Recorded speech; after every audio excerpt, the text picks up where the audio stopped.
ఆఖరికి కురిసేది ఆటన సిక్కలానా పరుగు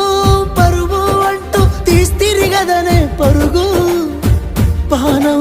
పోయినంక మోగేదే డప్పుల దరువు ఉండదనికే హాని పిల్ల పాపాలతోని హాయిగా బతుకేను వందేళ్ళు